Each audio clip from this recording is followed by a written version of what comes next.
Part of it's because, I felt guilt because I did nothing for so long, and to, make amends for a life wasted. I stopped wearing shoes when I got out of the Marines in 1972. It was my memorial for my friends that died, but the problem was, when I got out, I didn't tell anybody why. People would say, how come you don't wear shoes? So for 33 years I said, I don't feel like it. You got a problem with that? I was angry at everybody, all the time. This little kid asked me, how come you don't wear shoes? And it was like God hit me alongside the head and said, what are you doing? When I realized that I had a hollow memorial and meaningless penance because nobody knew why I wore shoes, it didn't help a soul. And that's the first person I told in 33 years. I closed down my business, and that's when I started doing my walks.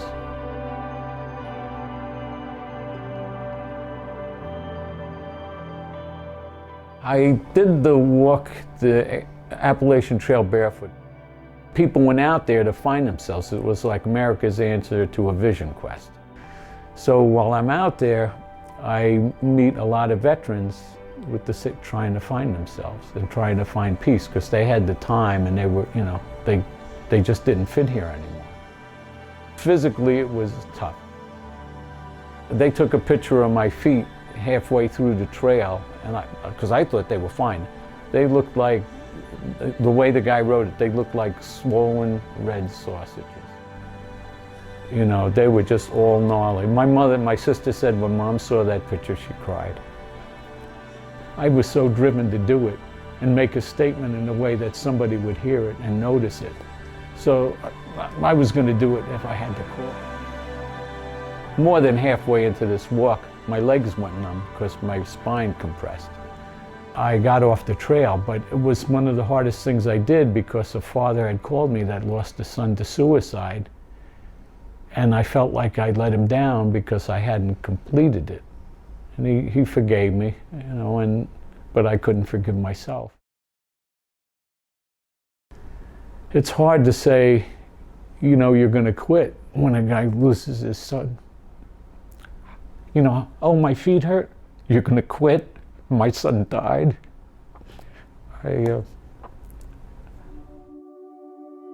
I did stuff so that I got the feeling back in my legs, and then I remade my gear and went and finished it.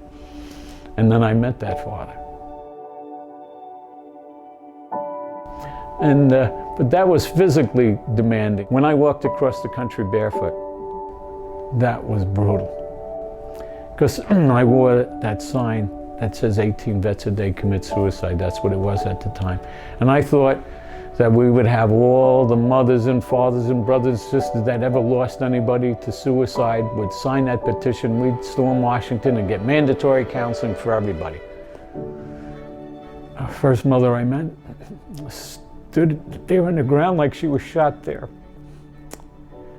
She held me like I was her son, cried, and said, it's my fault. He told me I didn't believe him. I should have known it's my fault. And she held me like I was the son she lost. But I was glad that I was there to hold that mother and take some of that pain away or share that pain with her so that she knew she wasn't alone. I had a mother say, don't quit.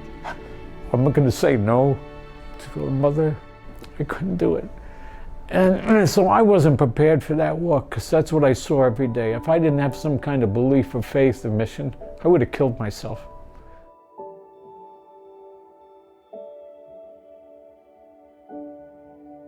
I had put an 1.5 inch piece of glass, a headlight, went through my foot.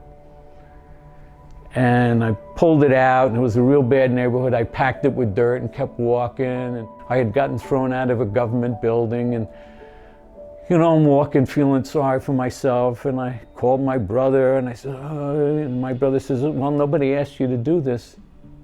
I'm like, okay, thanks, Mike. I had these conversations in my head, and I said, God, I'm getting tired of this. I can't keep doing this. And I hear this voice says, I know you are, but I'm not, and you're going to keep walking. So I'm like, okay. So the next day I walk. This kid comes up to me And he says, I was going to kill myself today. Thank you for being here. Then I said, okay, God, I get it. So I keep walking. You know, I would sit out in front of stores or bars and do what I do to engage with vets. They're not going to come to you for help. You got to go out to them. You've got to be available, okay? So, you know, I was out at this bar. They had this thing going on, and this guy came to me. He was like me. He was like 190, ripped. And he's in my face, you know, they don't get it, they're stupid, they don't know what's going on. And I'm smiling, and I'm like laughing to myself. And I says, no, they're not. I says, they're afraid of you. That's why they stay away from you. And I says, I know, because that's who I was. But when I wasn't scared of this guy and I smiled in his rage, because I didn't give him what he wanted. I didn't react, I acted. And that's power. That's power.